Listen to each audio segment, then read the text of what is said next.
మన ప్రభువును రక్షకుడైన యేసుక్రీస్తు అతి శ్రేష్టమైన పరిశుద్ధ నామంలో అనుదిన దైవ కృపా కార్యక్రమాన్ని వీక్షిస్తున్న దేవుని బిడ్డలు ఆత్మీయులైన మీ అందరికీ పేరు పేరున ప్రత్యేకమైన వందనాలు తెలియపరుస్తున్నాం. నా దేవుడు నిశ్చయముగా మిమ్మల్ని ఆశీర్వదించునుగాక. ఈ లోకంలో అనేక మంది దేవుని యొద్ద ఆశీర్వదించబడాలని, దేవుని ద్వారా మేలులు పొందుకోవాలని, సమస్యల్లోంచి విడుదల పొందుకోవాలని దేవుని యొద్దకు వస్తున్నారు. ఆ రీతిగానే వారి వారి యొక్క విశ్వాస పరిమాణాన్ని బట్టి దేవుని ద్వారా మేలులు అనుభవిస్తూ ఉన్నారు. వారి జీవితంలో ఎంతగానో ఆశీర్వదించబడుతూ ఉన్నారు. అయితే దేవుని ద్వారా ఆశీర్వదించబడి సమృద్ధిని పొందుతున్న తరువాత మరలా లోకాశల వైపు చూస్తూ, లోక స్నేహాన్ని ఆశించి ధనాపేక్షలుగా జీవిస్తూ లోకం వైపు వెళ్లిపోతూ, దేవునిని విడిచిపెట్టి, పరిశుద్ధుల సహవాసాన్ని విడిచిపెట్టి, దేవుని యొక్క కృపకు వాళ్ళు దూరమైపోతూ దేవునికి దూరంగా జీవిస్తూ ఉన్నారు. మరి దేవుడు సెలవిస్తున్న మాట ఏమిటంటే, నాకు వేరుగా ఉండి మీరేమీ చేయలేరు అని.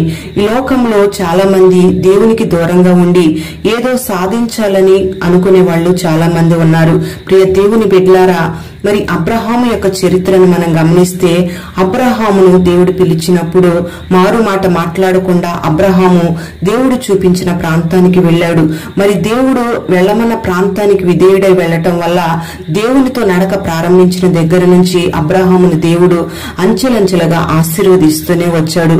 మరి అబ్రహాముతో సహవాసం చేసి అబ్రహాముతో పాటు బలిపీఠం కట్టి ప్రార్థించిన లోతును కూడా దేవుడు ఆ రీతిగానే ఆశీర్వదిస్తూ వచ్చాడు. అబ్రహాము యొక్క పశువుల కాపరులకు, లోతు యొక్క పశువుల కాపరులకు స్థలం చాలకపోవడం వల్ల గొడవలు జరుగుతూ ఉన్నప్పుడు అబ్రహాము లోతుతో చెప్పిన మాట ఏమిటంటే, నువ్వు నీ కాపర్లను, నీ మందను తీసుకుని ఈ ప్రాంతాన్ని విడిచిపెట్టి నీకు నచ్చిన దిక్కుకు వెళ్ళమని చెప్పినప్పుడు లోతు వెంటనే సంతోషంతో ఒక దిక్కును కోరుకొని ఆ దిక్కుకు వెళ్లిపోయాడు. అంతేగాని నేను నీతో సహవాసం చేస్తాను, నీతోనే ఉంటాను, నీ నడిపింపుకు నేను లోబడి ఉంటాను అని ఆ మాట చెప్పలేకపోయాడు. ఎందుకంటే తన స్వచిత్తాన్ని ఆధారం చేసుకున్నాడు. తన సొంత ఆలోచనలు నెరవేర్చుకోవాలని ధనాపేక్షునిగా జీవిస్తూ వచ్చాడు. అందుకనే ఆ మాట చెప్పలేక తనకు నచ్చిన ప్రాంతానికి వెళ్లిపోయాడు. ప్రియ దేవుని బిడ్డలారా, పరిశుద్ధ గ్రంథంలో దేమ అనే వ్యక్తిని గమనిస్తే పౌలుతో అనేక పరిచర్యలు జరిగిస్తూ వచ్చాడు. మరలా కొంతకాలం తర్వాత లోక స్నేహాన్ని ఆశించి లోకంలో కలిసిపోయాడు. దేవుని యొక్క సహవాసానికి, పరిశుద్ధుల సహవాసానికి, దేవుని యొక్క కృపకు ఈ దేమ దూరమైపోయాడు. మనం గమనించినట్లయితే ఇక్కడ లోతు అబ్రహాము నడిపింపుకు దూరమైపోయాడు. కానీ లోతు అబ్రహాము నడిపింపుకు అప్పగించుకోవాలి.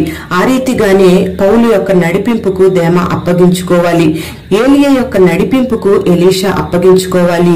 నయోమి యొక్క నడిపింపుకు రూతు అప్పగించుకోవాలి. ఆ రీతిగానే ఈ మాటలు వింటున్న మనం అందరము కూడా పరిశుద్ధ ఆత్మ దేవుని నడిపింపుకు మనం అప్పగించుకోవాలి.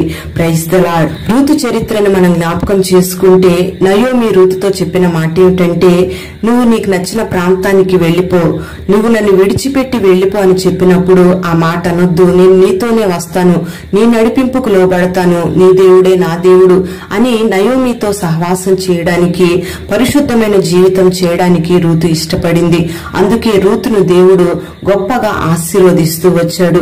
ఆ రీతిగానే ఏలియా ఎలీషాతో చెప్పిన మాట ఏమిటంటే, నన్ను దేవుడు గిల్గాలు నుంచి బేతేలుకు వెళ్ళమంటున్నాడు అని చెప్పినప్పుడు నువ్వు ఇక్కడే ఉండి అన్నప్పుడు ఎలీషా ఏమాత్రం సందేహించకుండా, నేను నీతోనే వస్తాను, నీతోనే ఉంటాను, నీ నడిపింపుకు లోబడతాను, నువ్వెక్కడుంటావో నేను అక్కడే ఉంటానని చెప్పి గిల్గాలు నుంచి బేతేలుకు ఏలియాతో పాటు వెళ్లిపోయాడు.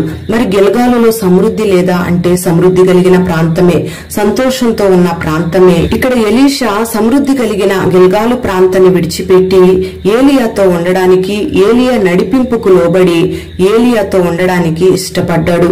మరి ఆ రీతిగానే మరొకసారి ఏలియా ఎలీషాతో, దేవుడు నన్ను ఈ బేతేలు నుంచి ఎరుకోకు వెళ్ళమంటున్నాడు అని చెప్పినప్పుడు నేను కూడా నీతో వస్తాను, నువ్వెక్కడుంటావో నేను అక్కడే ఉంటాను, నన్ను ఉండమని మాత్రం అనొద్దు, నన్ను రావద్దని చెప్పొద్దు అని ఏలియాను బ్రతిమాలుకుంటూ ఉన్నాడు. ప్రియ దేవుని బిడ్డలారా, మరి యెరికో ప్రాంతము కరువు కలిగిన ప్రాంతము, యెరికో ప్రాంతం శ్రమలతో కూడిన ప్రాంతము. అటువంటి ప్రాంతానికి కూడా ఏలియాతో పాటు ఎలీషా వస్తానని ఏలియా యొక్క నడిపింపుకు లోబడుతూ వచ్చాడు.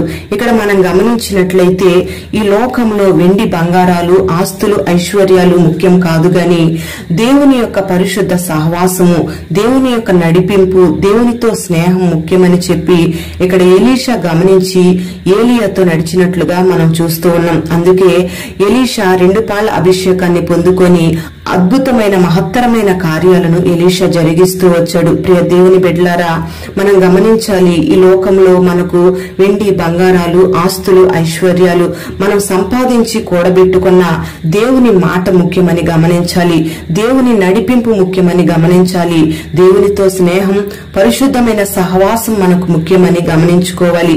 మేలు పొందుకున్నప్పుడు మాత్రమే, సమృద్ధి పొందుకున్నప్పుడు మాత్రమే దేవునిని వెంబడించడం కాదు గాని కరువైన, శ్రమలైన, కష్టాలైన, శోధనలైనా అవి ఎన్ని ఎదురైనా దేవునిని వెంబడించే వ్యక్తిగా ఉండాలి.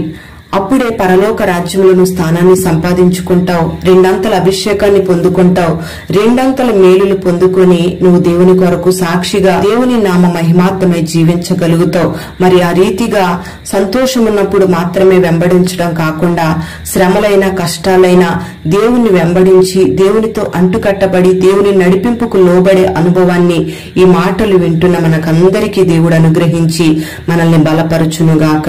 అట్టి కృప దేవుడు మనకు దయచేయునుగాక. ప్రార్థన. పరిశుద్ధుడవైన తండ్రి, ప్రేమ కలిగిన దేవానికి స్తోత్రం చెల్లిస్తున్నాం. ఈ దినం ఈ మాటలు వినని బిడ్డలందరినీ పేరు పేరున మీరు ఆశీర్వదించండి. నీకు వేరుగా ఉండి మేమేమీ చేయలేమని మీరు సెలవిస్తూ ఉన్నారు. మరి ఆనాడు అబ్రహాము యొక్క నడిపింపుని విడిచిపెట్టి లోతు వెళ్లిపోయాడు, పౌలు యొక్క నడిపింపుని విడిచిపెట్టి దేమా వెళ్లిపోయాడు. మరి వీరిద్దరి జీవితంలో అనేక శ్రమలు, కష్టాలు ఎదురైనట్లుగా మీరు మాకు తెలియపరచారు. రూతు నయోమిని వెంబడించినప్పుడు రూతు దీవించబడినట్లుగా, అలాగే ఏలియాను వెంబడించిన ఎలీషా దీవించబడినట్లుగా మీరు మాకు తెలియపరిచారు.